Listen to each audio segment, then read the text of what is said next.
2 minute کا کام ہے, آپ ساری اکٹھی 1 کو دے دو, 2 کو دے دو, 10 کو دے دو, پورے سال میں تقسیم کر کے دو, آسان کام ہے. دوسرا, زکوٰۃ ہر مسلمان پہ نہیں ہے, مالدار پر ہے. مالداروں سے عرض کروں گا زکوٰۃ دیں. میرے ملک کے مالدار بہت تھوڑے ہیں جو زکوٰۃ دیتے ہیں. اگر صرف کراچی کے لوگ زکوٰۃ دیں تو کراچی سے لے کر سکردو تک کوئی غریب نہیں رہے گا. کسی غریب کی بیٹی وہ ایسے نہیں بیٹھی رہے گی کہ ہاتھ پیلے کرنے کے لیے پیسے کوئی نہ ہو. کوئی بیمار بغیر علاج کے نہیں مرے گا. صرف کراچی کے تاجر زکوٰۃ پوری دے دیں, سکردو تک کوئی غریب نہیں بچے گا. حج مالداروں پر ہے. نماز ایک ایسی چیز دہرائی جاتی. میرے نبی نے کہا اپنے ملازم پر کام تھوڑا ڈالو تاکہ روزہ آسانی سے نبھا سکے, اپنے روزے کو نبھا سکے. اپنے ملازم, اپنے گھر کے نوکر نوکرانیاں, اپنے جاب کے, اپنی شاپ کے نوکر, ان سے کام تھوڑا لو. اب تم لوگوں کا سیزن ہوتا ہے رمضان, روزہ روے نہ روے سیزن لگنا چاہیے تھا. تمہیں اپنے سیزن کی فکر پڑ جاتی ہے. اور لوگ رمضان میں جنت بناتے تھے, آج کا تاجر رمضان میں پیسے بنائے.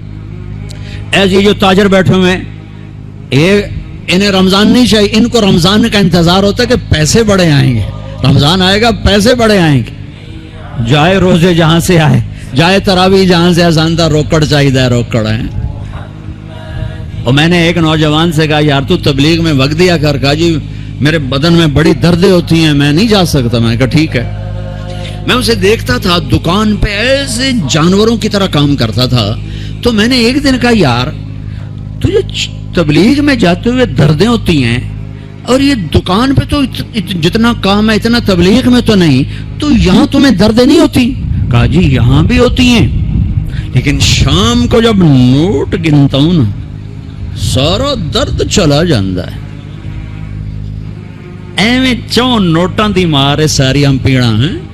یہ جتنے ہیں نا تاجر, ان کو رمضان کا انتظار ہوتا ہے کہ پیسے بنیں گے, اس لیے انتظار نہیں ہوتا کہ بخشش ہوگی, اللہ راضی ہوگا, جنت ملے گی, روزے رکھیں گے. دیکھو رمضان, لفظ رمضان میں غور کرو. رمضان 12 مہینے, 11 مہینوں کے نام عربوں نے رکھے اور اس روزے کے مہینے کا نام اللہ نے رکھا. محرم, صفر, ربیع الاول, ربیع الثانی, جمادی الاولی, جمادی الثانی, رجب, شعبان, رمضان, شوال, ذوالقعدہ, ذوالحج. یہ 11 میں سے جو 12واں مہینہ ہے رمضان. اس کا قرآن میں ذکر آیا, شہر رمضان الذی انزل فیہ القرآن. اور اللہ نے قرآن کی تلاوت کی تھی جب زمین آسمان بھی نہیں بنے, تو عرب کے تھو آ گئے. ٹھیک ہے, تو اللہ نے اس مہینے کا نام رمضان رکھا. رمضان کس لیے رکھا؟ رمضان کا مطلب بڑا عجیب و غریب ہے. رمضان کا مطلب ہے جل جانا. کبھی سنا؟ جل جانا. رمض یرمض, صلاۃ الاوابین حین ترمض الفصال, مسلم شریف کی روایت. جلنا, رمضان جلنا. یہ روزے اور اس لفظ رمضان جلنے میں کیا جوڑ ہے؟ جوڑ یہ ہے سبحان اللہ کہ بھوک اور پیاس اندر میں آگ لگاتے ہیں. ٹھیک ہے, آگ کا کیا کام ہے؟ جو چیز ڈالو, بھسم, کاغذ ڈالو, پرزا ڈالو, لوہا ڈالو, لکڑ ڈالو, کپڑا ڈالو, مٹی سے سوا بن گئی. ٹھیک ہے, تو یہ جو بھوک اور پیاس, اور اب جون کا رمضان ہے تو بھوک پیاس عروج پر ہوگی, اس سے آگ بھی عروج پر ہوگی. اس آگ میں جو میرے اندر جلتی ہے بھوک اور پیاس کی وجہ سے, اس میں اللہ کیا کرتا ہے؟ اس میں اللہ روزانہ پچھلے سال کے گناہ ڈالتا ہے اور جلاتا ہے. آگ جل رہی, گناہ ڈالو, جل گئے, ڈالو, جل گئے, ڈالو, جل گئے, ڈالو, جل گئے, ڈلتے گئے. آخری روزے پورے سال کے جتنے گناہ تھے سارے جلا کے اللہ اسے پاک صاف کر دیتے. چل میرا بندہ موج کر, پچھلے سب معاف. تو ہمارے سارے پکوڑے والوں کو شوق چڑھا ہوا, رمضان آئے پکوڑے وکن گے, سموسے والے آندے پہن رمضان آوے سموسے وکن گے, جتیاں والے آندے پہن عید آوے جتیاں وکن گیاں.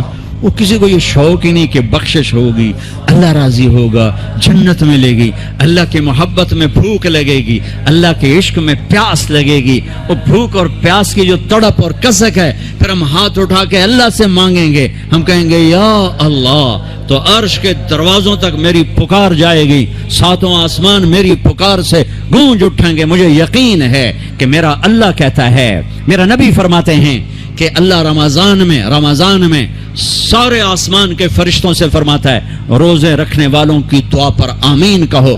عرش کے فرشتوں سے اللہ فرماتا ہے میری تسبیح چھوڑ دو، رمضان کے روزے رکھنے والوں کی دعا پر آمین کہو، آمین کہو. عرش فرش میں گونج اٹھتی ہیں میری دعائیں، میری صدائیں. آہا، میرے نوحے، میرے گریے ہلا دیتے ہیں. اگر بھوک پیاس میں مزے آ رہے ہوں کہ واہ یا اللہ تو نے کہا تھا نا، دیکھ میں بھوک سے بیٹھا ہوں. اس لیے افطار کے وقت دعا کیوں قبول ہے؟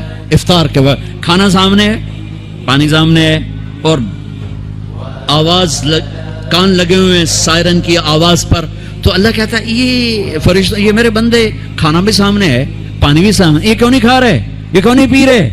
بولو کہ یا اللہ تیری محبت، میری محبت، چلو تم گوار ہو، میں نے معاف کیا، چل میرا بندہ مانگ. کھانے سے پہلے مانگ. وہ وقت مانگنے کا ہوتا ہے، پکوڑے کھاؤں دا نہیں ہوتا، سموسے دھکن دا نہیں ہوتا. سموسے، پکوڑے، کچوریاں، 500 چیزاں تو اندر پا لیندے ہو. سارے روزے دی تباہی پھیر کے رکھ دیتے.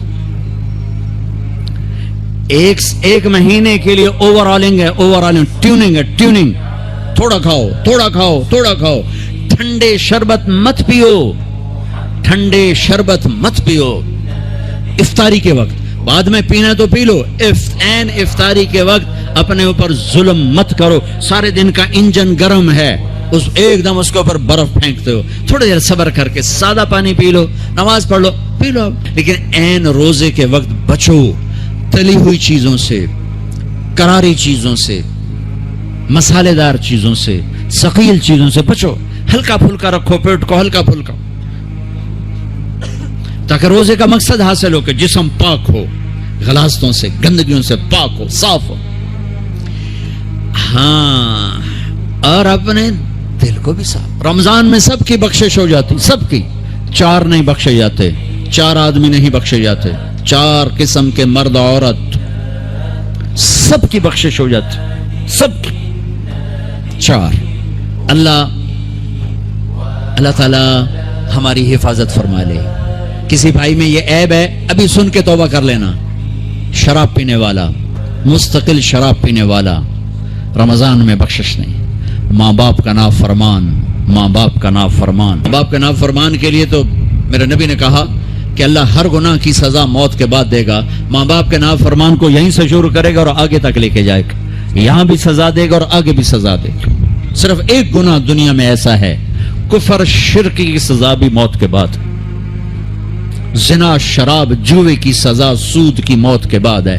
ایک گناہ ماں باپ کی دل آزاری، دل دکھانا، اللہ یہاں سے یہ سزا شروع کرتا ہے اور آخر تک پہ چلاتا ہے اس کو. میرے نبی سے پوچھا گیا یا رسول اللہ قیامت کب آئے گی؟ آپ نے کہا اللہ کو پتہ ہے. کہ کوئی نشانی بتائیں؟ کہ جب ماؤں کو ذلیل کیا جائے گا قیامت آ جائے گی. ماں باپ کا نافرمان. تیسرا کون ہے؟ رشتہ داروں سے لڑنے والا. کبھی بھائی سے لڑا، کبھی بہن سے لڑا، کبھی خالہ سے، کبھی چاچے سے، کبھی مامے سے، کبھی تائے سے، کبھی پھوپھی سے. قریبی رشتوں سے لڑنے والا اور تعلق توڑنے والا، اس کی بخشش نہیں ہوگی. چوتھا کون ہے؟ کینہ رکھنے والا. کینہ، شہن. ایک ہوتا ہے بغض، ایک ہوتا ہے کینہ. شہن، بغض، شہن. بغض کیا ہے؟ کہ مجھے انصر بھائی سے نفرت ہے، یہ بغض. اور کینہ کیا ہے؟ کہ میں ان کو نقصان پہنچانا چاہتا ہوں، نفرت کے ساتھ ان کی ٹانگیں کھینچنا چاہتا ہوں، اس کو کینہ کہتے ہیں. تو یہ 4 برائیاں معاف نہیں ہیں. ہاں کوئی توبہ کرے تو سب معاف ہو گیا، سب معاف ہو گیا، سب معاف ہو گیا. تو اللہ نے ہمیں رمضان کا مہینہ دیا ہے. جہنم کے دروازے بند ہو جائیں گے، جنت کے دروازے کھل جائیں گے. فرض 70 فرض کے برابر ہو جائے گا، نفل فرضوں کے برابر ہو جائے گا. تراویح کے ہر سجدے پر 1500 نیکی لکھی جائے گی. ہر سجدے پر 1500 نیکی لکھی جائے گی. 20 رکعت 40 سجدے 60,000 روزانہ. یہ بہت بڑا کلب مجھے نظر آیا. یہ یہاں باہر ایک چھوٹا سا پرچہ لگا دیں کہ جو یہاں آ کے تراویح پڑھے گا ہر سجدے پر اس کو 150 روپیہ دے. 150 چھوڑو 15 روپے دیے جائیں گے. ہر سجدے پہ 15 روپے دیے. ایتھے ویکھا جی لڑائیاں کیویں ہوندیاں. اے سارے پوترے دادیاں نو چاہتے لے آون گے, دو ترے نانیاں نو چاہتے, نانی ٹر اج تراویح تینوں پڑھاون. دادے نانیاں نو پوچھدا کوئی نہیں, انہاں دی عید ہو جاونی. تسی تے اعلان کر کے لکھ دیو بھئی جڑا ایتھے آوے گا انہوں اسی فی سجدہ 15 روپے دیواں گے. ایتھے پھر سوٹے ویکھے جے کیویں چل دے. میرے نبی میرے محبوب میرے پیارے اور میرے اللہ کے پیارے دلارے راج دلارے وہ کہہ رہے ہیں او میری امت 1 گھنٹہ لگا لو, 1 گھنٹہ 40 سجدے, ہر سجدے پہ 1,500 نیکی, 60,000 نیکیاں, اور ہر سجدے پر جنت میں ایک سرخ یاقوت کا محل, اور ہر سجدے پر جنت میں ایک درخت جس کے نیچے 100 سال گھوڑا دوڑ سکتا ہے. اتنے تھوڑے وقت میں اتنی کمائی. اب 8 تراویح پڑھ کے آدھی مسجد خالی جا رہے, کتنے جا رہے ہو, کی کرن جا رہے ہو, کوئی کام نہیں. 8 پڑھ کے جوتا اٹھا کے جا رہے ہیں. اے بھائی پڑھ لو, سال کے بعد آیا ہے موقع اللہ سے لینے کا, اور ہر سجدے پر یہ کچھ اللہ دے رہا ہے. اور پھر جب آخری رات ہوتی تو اللہ فرماتے ہیں میرے فرشتوں, میرے بندوں کی رات کی تراویح اور دن کا روزہ, اس کے بدلے میں نے ان کے پچھلے سارے گناہ معاف کر دیے. اور آسمان پہ ایک فرشتہ اعلان کرتا ہے یا باغ الخیر ابشر و اقبل, اے بھلائی کے چاہنے والے آگے بڑھ خوشخبری ہو, اور اے برائی کے کرنے والے بس کر اور واپس ہو. اور اللہ کا عرش مستقل پہلے آسمان پہ آ جاتا ہے. عرفات کے دن صرف عرفہ کے دن پہلے آسمان پر, لیکن رمضان میں پورا رمضان عرش پہلے آسمان پر. اور میرے اللہ کا ہے کوئی بخشش چاہنے والا, ہے کوئی توبہ کرنے والا, ہے کوئی رزق لینے والا, ہے کوئی سوال کرنے والا, ہے کوئی دنیا اور آخرت کی حاجت لینے والا, ہے کوئی مانگنے والا.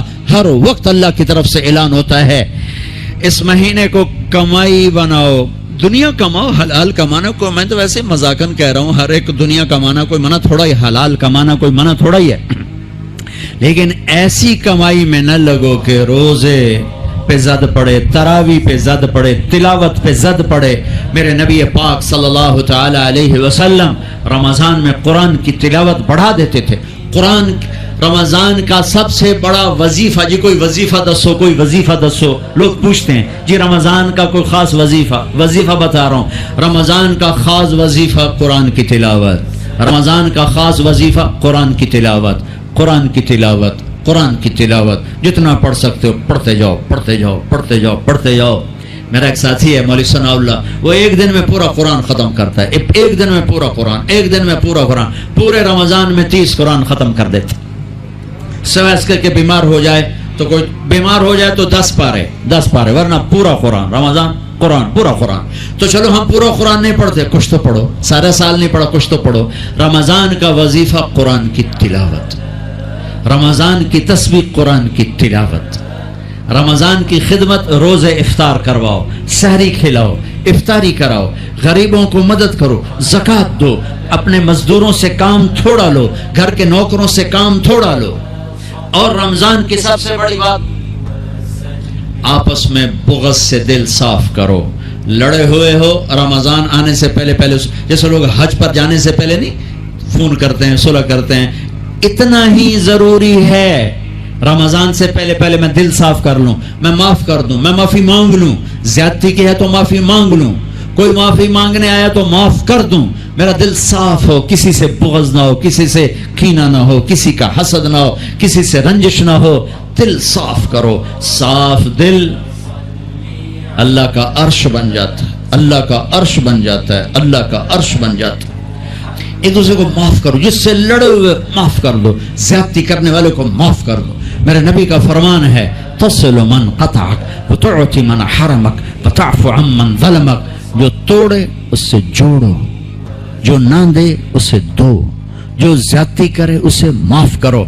یا رسول اللہ یہ تو بڑا مشکل کام ہے، میں ایسے ہی ایک سوال اٹھا رہا ہوں، یا رسول اللہ یہ تو بڑا مشکل کام ہے، تو میرے نبی فرما رہے ہیں تو میری ضمانت ہے، میں گارنٹر، میں ضامن، تم اپنے اخلاق اچھے کرو، میں تمہیں جنت الفردوس میں گھر لے کر دوں۔ اسلامی معاشرہ نمازوں سے نہیں بنتا، روزے سے نہیں بنتا، تسبیح سے نہیں بنتا، اسلامی معاشرہ اچھے اخلاق سے بنتا ہے، اچھے اخلاق سے بنتا ہے، اچھے اخلاق سے بنتا ہے۔ ان بیویوں سے کہتا ہوں اپنے خامند کو سب سے زیادہ عزت اہمیت دو۔ شادی کے بعد ماں باپ کا حق پیچھے، بہن بھائیوں کا حق پیچھے، حتیٰ کہ اولاد کا حق بھی پیچھے ہے، اور خامند کا حق پہلے ہے۔ بہت سی عورتیں اپنی نادانی کی وجہ سے ماں باپ کے پیچھے لگ کر اپنے خامند کو چھوڑ دیتی ہیں، خامند کو ذلیل کر دیتی ہیں، اپنے بچے کے پیچھے لگ کے اپنے بچوں کی وجہ سے اپنے خامند کو بے عزت کرتی ہیں۔ بہت سے باپ اپنے بچوں کی وجہ سے بیوی کو بے عزت کرتے ہیں، یا اپنے ماں باپ کی وجہ سے بیوی کو بے عزت کرتے ہیں۔ یہ سب بے اعتدالیاں میرے معاشرے میں ہیں۔ اللہ کا واسطہ دیتا ہوں ایک دوسرے کو عزت دو، رشتوں کو عزت دو۔ ہر ایک کا اپنا مقام ہے، ہر ایک کو اپنے مقام پر رکھو۔ ماں باپ کی وجہ سے بیوی کو بے عزت نہ کرو، بیوی کی وجہ سے ماں باپ کو بے عزت نہ کرو، بیوی اپنے ماں باپ کی وجہ سے خامند کو بے عزت نہ کرے۔ یہ وہ رشتہ ہے جس میں اولاد بھی نہیں داخل ہو سکتی، اولاد کو بھی پیچھے کیا گیا ہے خامند اور بیوی کے رشتے میں۔ اور یہ وہ رشتہ ہے جس سے میرے اللہ نے اپنی نشانیوں میں سے ایک نشانی بتایا ہے، ایک نشانی من آیاتہ ان خلقکم من تراب۔ میں ٹپس پڑھتا ہوں آیات کے، ساری آیت نے میری بہت بڑی نشانی تو میں مٹی سے بنایا۔ واقعی نشانی ہے نا بھائی؟ ارے بولو۔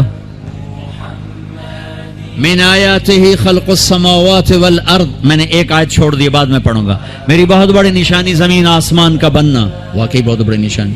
من آیاتہ منامکم باللیل والنہار، میری بہت بڑی نشانی تمہارا سو جانا اٹھنا، واقعی بہت بڑی نشانی۔ من آیاتہ یریکم البرق خوفا وطمعا، میری بہت بڑی نشانی بادل، بجلی، گرج، بارش، واقعی۔ من آیاتہ ان تقوم السماء والارض بامرہ، میری بہت بڑی نشانی زمین آسمان کھڑے ہوئے ہیں۔ من آیاتہ ان یرسل الریاح مبشرات، میری بہت بڑی نشانی کہ گرم ہوائیں ایک دم ٹھنڈی ہو کر بادل لے کر آتی ہیں۔ اب میں وہ آیت پڑھتا ہوں جو میں نے چھوڑ دی تھی، اور جو شاید آپ نے اس اینگل سے کبھی سوچا نہ ہو کہ اللہ کس چیز کو اپنی نشانی کہہ رہا ہے اور کتنی بڑی بڑی نشانیوں میں اس کو لا رہا ہے۔ میری بہت بڑی نشانی مٹی سے بنایا، میری بہت بڑی نشانی زمین آسمان بنایا، میری بہت بڑی نشانی جاگنے سونے کا سلسلہ بنایا، میری بہت بڑی نشانی بارش، بجلی، گرج، چمک، میری بہت بڑی نشانی زمین آسمان کا تھمے رہنا، میری بہت بڑی نشانی ہواؤں کا بادل لانا۔ اب سنو، من آیاتہ ان خلق لکم من انفسکم ازواجا لتسکنوا الیہا وجعل بینکم مودۃ ورحمہ ان فی ذلک لآیات لقوم یتفکرون۔ اللہ اکبر۔ صرف یہاں یتفکرون کا لفظ اللہ لے کر آئیں کہ غور کرو گے تو پتہ چلے گا نشانی کیا۔ میرا اللہ کہہ رہا ہے کہ میری بہت بڑی نشانی ہے کہ میں نے خامند اور بیوی کا رشتہ بنایا۔ کبھی یہ اس طرف دھیان گیا ہے کہ یہ جو ہم خامند بیوی بیٹھے ہیں یہ اللہ کی بہت بڑی نشانی، کبھی خیال ہے؟ اللہ اکبر۔ اللہ نے ماں باپ کا رشتہ بنایا، اسے نشانی نہیں کہا۔ اللہ تعالیٰ نے اولاد کا رشتہ بنایا، اسے نشانی نہیں کہا۔ اللہ نے دادے پوتے بھی جتلائے، اسے نشانی نہیں کہا۔ اللہ نے پھوپھی خالہ بھی بتائیں، دادیاں نانیاں بھی بتائیں، اسے اللہ تعالیٰ نے نشانی نہیں فرمایا۔ نشانی کسے فرمایا؟ خامند اور بیوی، یہ میں نے رشتہ بنایا، یہ میری کتنی بڑی نشانی ہے۔ اس ایک رشتے کو باقی رکھنے کے لیے سینکڑوں آیات ہیں، سینکڑوں آیات۔ اور طلاق سے نفرت کا اظہار، میرے نبی نے کہا علی طلاق سے بچنا، جب طلاق دی جاتی اللہ کا عرش کانپ اٹھتا ہے۔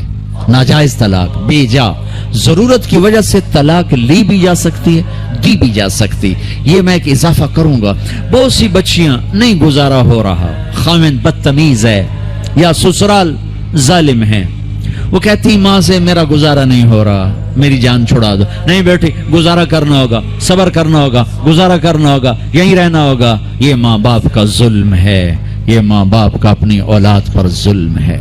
تو زمیندارہ ماحول ہے پنجاب کا. میں نے اپنے خاندان کی بتاتا ہوں، بچیوں پہ ظلم ہوتے دیکھے، پھر ان کی فریادیں بھی سنی، پھر ان کے ماں باپ کا ظلم دیکھا. اتنا ہی رہنا ہے، اتنا ہی گزارا کرنا ہے، بس اساں ایک باری تیرا کر دیتا ہے، ہن اساں کوئی نہیں کرنا، پیچھے مڑ کے نہ پیاویں، جی میں کرنا ہی کر، ساڈا کوئی ذمہ نہیں. ماں باپ کہتے ہیں، ماں باپ کہتے ہیں. اور وہ ماہی بے آب، مچھلی پانی کے بغیر تڑپتی ہے، اس طرح اس کا دن اور رات ہے. زندہ کی کھال کھچ رہی ہے، اس طرح اس کا دن اور رات ہے. اور ماں باپ کا جبر، گزارا کرنا ہے، گزارا کرنا ہے. تین بعد کون تیرا رشتہ کتوں آئے گا، تیری شادی کتوں کریں گے؟ ابھی تو اس کو ذبح ہونے سے بچا لو. کل تو اللہ نے ہمیں اس کا مکلف ہی نہیں کیا کہ کل کیا ہوگا، کل کو آنے تو دو. پتہ نہیں کل کا دن ہے بھی نہیں کہ ہمارے مقدر میں یا نہیں. ہم کل کے لیے اپنی بچیوں کو ذبح کر دیتے. میں نے ان کو تڑپتے دیکھا. میں صرف اپنی فیملی کی بات بتا، اوروں کی فیملیوں کی بات بتا، جہاں جہاں تعلقات. کہیں رشتہ قریب کا ہے، لڑکی بدتمیز ہے، بچہ شریف ہے، وہ کہتا ابا جی میں طلاق دینا چاہتا ہوں، میرا اس سے گزارا نہیں ہے، زبان شدید ہے. آئے میرے بھائیو، گھروں کی بربادی مالدار ہو یا غریب ہو، برے اخلاق سے ہو، برے اخلاق سے. دو واقعے اوپر نیچے ہوئے. ایک خاتون ملی، مجھے تعارف کرایا گیا کہ ایک خاتون آ رہی ہیں، ان کے خامند کھربوں پتی ہیں، کھربوں پتی. ٹھیک ہے جی آؤ. اس خاتون نے آتے ہی رونا شروع کر دیا. مولانا لوگ مجھے خوش قسمت سمجھتے ہیں کہ میں بہت بڑے مالدار کی بیگم ہوں، میرا دل زخمی ہے، میرے خامند کا سلوک اچھا نہیں، میں دولت کو آگ لگاؤں، یہ ہیرے کے سیٹ کو میں کیا کروں جب اس کا سلوک ہی میرے ساتھ اچھا نہیں. چند دن کے بعد ایک نوجوان ملا. مولانا میں اپنی زندگی سے تنگ ہوں، میری بیوی انتہائی بدتمیز ہے، انتہائی زبان دراز ہے، میں اپنی زندگی سے تنگ آ چکا ہوں، 3 بچے ہو چکے ہیں، طلاق دے نہیں سکتا، میں کیا کروں. یہ روزمرہ کے واقعات ہیں. تو ضرورت کے لیے طلاق دی جا سکتی ہے، لی جا سکتی ہے، نہ عیب ہے، نہ تانا ہے، نہ ذلت ہے، نہ کوئی داغ ہے. لیکن ابھی فیصلہ آباد سے ایک بچی ملی، اس کی بچی گود میں. طلاق کیوں ہو گئی؟ کہا سسرال نے کہا بچی کیوں پیدا ہوئی ہے، گھر واپس جا. طلاق دے دی. بچی پیدا ہونے پہ طلاق دے دی. پچھلے ہفتے ملا ہوں، پچھلے ہفتے. کیا قصور ہے جی؟ بچی پیدا ہوئی، طلاق دے دی. اور یہ 3 دن پہلے اسلام آباد میں خاتون ملی کہ سسرال نے گھر سے نکال دیا، کیوں 3 بچیاں گھر سے نکال دی، 3 بچیاں پیدا ہونے پر گھر سے نکال دیا. یہ بھی اسی دیس کی کہانی ہے، یہ بھی اسی دیس کی دکھ بھری داستان ہے.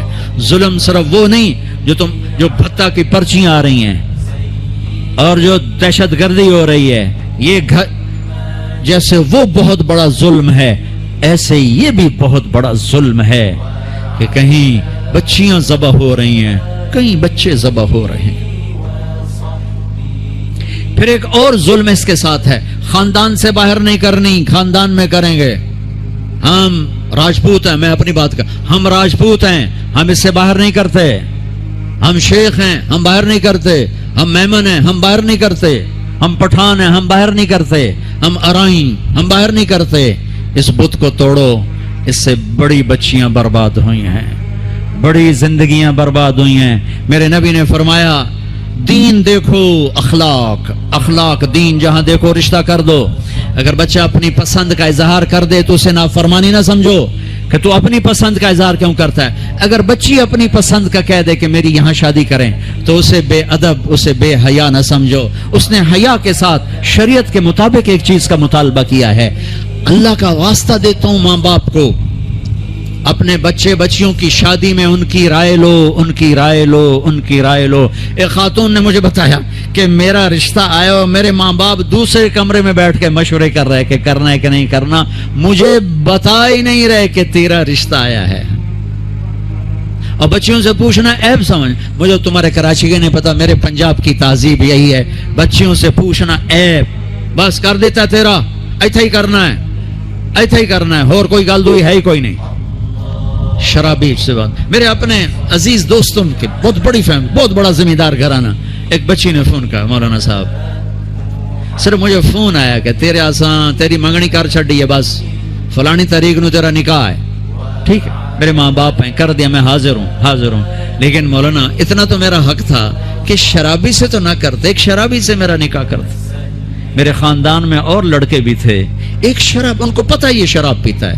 میری زندگی رل گئی اس کے پیچھے, شرابی کے پیچھے. ماں باپ کا ہاتھ جوڑتا ہوں, نکاح بچے بچی کا حق ہے, ان کی رائے کا احترام دو, مسلط مت کرو. یہیں کریں گے اور کہیں نہیں کریں گے. اولاد کو نافرمان کر دیا, زنا کے راستوں پر چلا دیا. بچوں سے کہتا ہوں, ہاتھ جوڑتا ہوں, اللہ کا واسطہ کورٹ میرج نہ کرو, لو میرج نہ کرو. ماں باپ کی دعا لو, ماں باپ کی دعا لو, ماں باپ کی دعا لو. یہ کورٹ میرج, لو میرج تمہیں تباہ کر دے گی, ہلاک کر دے گی. یہ محبت کا نشہ چند دنوں میں اتر جاتا ہے. عاشق معشوق اور ہوتے ہیں, خامند بیوی اور ہوتے ہیں, حقائق اور ہوتے ہیں, تصور تخیل اور ہوتے ہیں. میرے رب نے ایک اعتدال کا دین پیش کیا ہے, ایک اعتدال کا دین پیش کیا ہے. شادی بچے کا حق ہے, بچے کا حق. ماں باپ پیش کر, بیٹا یہ پیغام ہے, کر دیں, بیٹی یہ پیغام ہے, کر دیں. بیٹا پسند کا اظہار کرے, اسے نافرمان نہ سمجھو. بیٹی اپنی پسند کا اظہار کر دے, اسے نافرمان نہ سمجھو. صحابہ کی سیرت اٹھا کے پڑھو, صحابیات کی سیرت اٹھا کے پڑھو. ایک خاتون, یا رسول اللہ میں آپ سے شادی کرنا چاہتی ہوں, یا رسول اللہ میں آپ سے شادی کرنا چاہتی ہوں. تو صحابیہ کروڑوں رابعہ بصری قربان کی جائیں صحابیہ پر.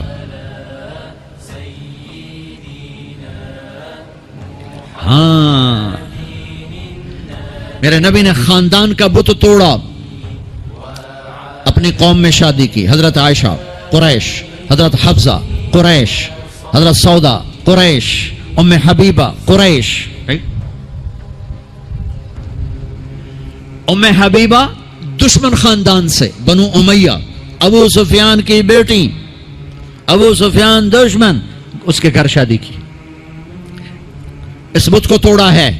پھر قریش سے باہر نکلے عرب, میمونہ رضی اللہ عنہ, ہلالیہ, جویریہ رضی اللہ عنہ, بنو مستلق, زینب بنت جہش قریش, زینب بنت خزیمہ قریش, ام سلمہ قریش.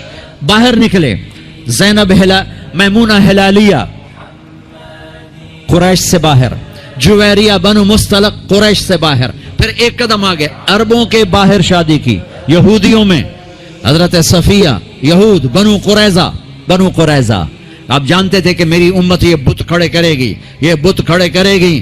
بچیاں بوڑھی ہو جائیں گی, کہیں گی بس راجپوت ملے گا تو کریں گے, نہیں تو نہیں. میمن ملے گا تو کریں گے, نہیں تو نہیں. شیخ ملے گا تو کریں گے, نہیں تو نہیں. یہ پتہ نہیں کتھوں آ گئے جٹ بٹ نٹ, کتھوں کٹھے ہو گئے. قومیں تو پہچان کے لیے ہیں, نہ کہ ان دیواروں کو کھڑا کرنے کے لیے. پھر اپنی بچیوں کو سنو, میرے نبی نے حضرت زینب کا رشتہ کیا, ابو العاص, بنو امیہ, دشمن خاندان. حضرت رقیہ, حضرت عثمان, بنو امیہ, حضرت ام کلثوم, حضرت عثمان, بنو امیہ. مخالف دھڑے میں حضرت عثمان اپنا دھڑا چھوڑ کے آ گئے, لیکن پیچھے نسبت تو بنو امیہ ہے. ایک بچی فاطمہ اپنے گھر میں دی علی کو, اور وہ بھی کیسے دی؟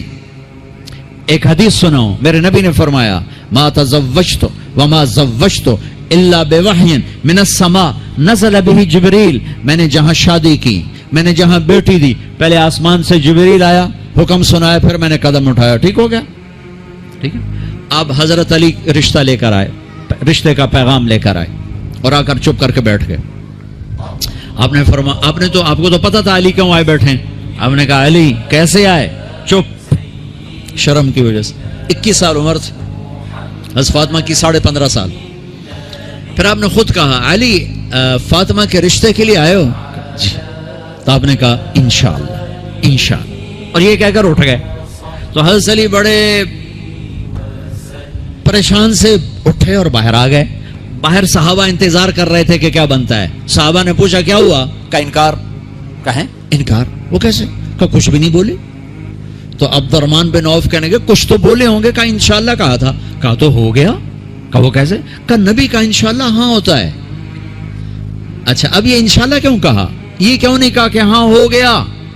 آسمان سے وحی آ چکی ہے، جبریل آ چکا ہے کہ فاطمہ علی کے لیے ہے، یہ جوڑا طے ہو چکا ہے، پھر ہاں کیوں نہیں کی؟ ارے آپ کو سمجھانے بتانے کے لیے.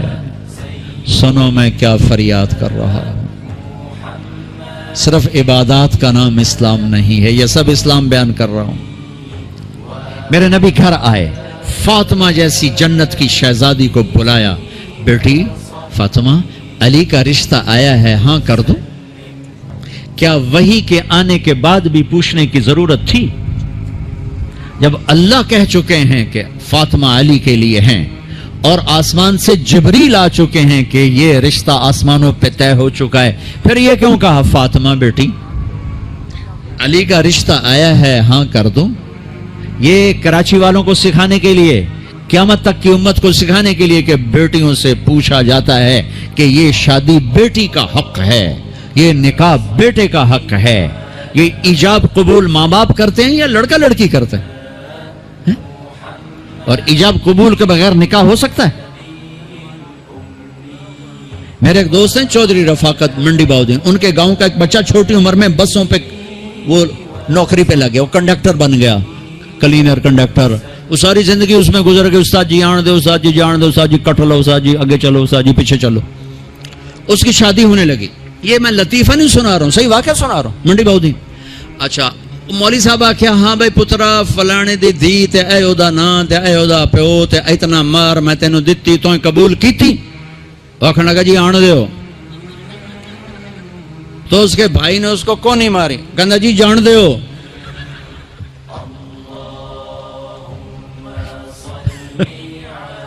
وہ سمجھا چاہتے بھی آن دیو تو جان دیو، کٹ لو تو کر لو.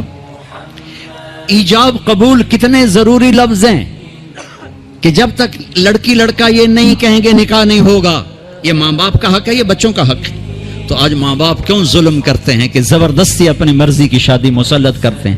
اللہ کرے ہماری اولاد ہماری مرضی پہ شادی کرے.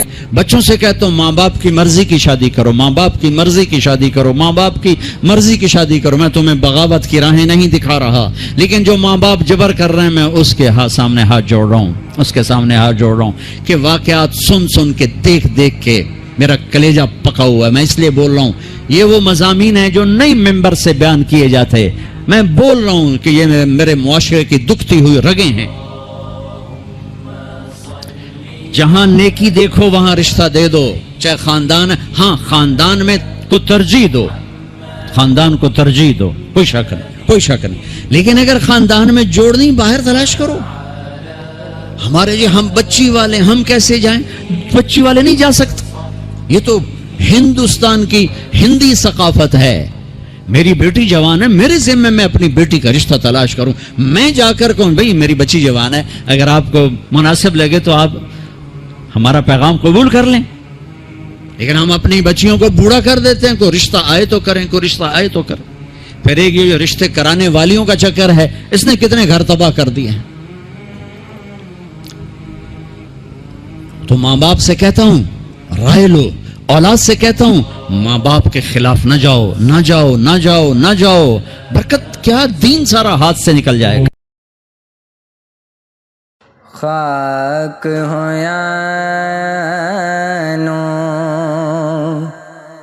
دوجی واری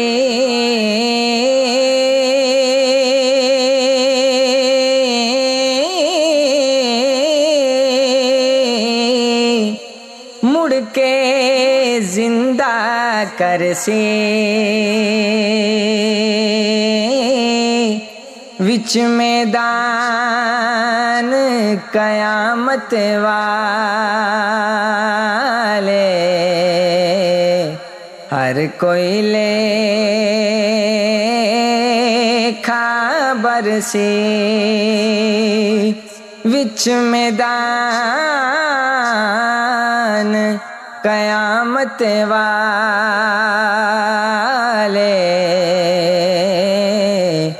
ہر کوئی لے خبر سی نہ کوئی رد لہزائیوں تھے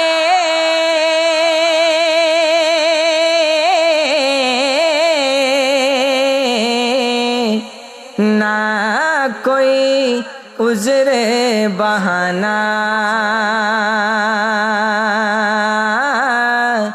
جو کچھ کر سی سویو مل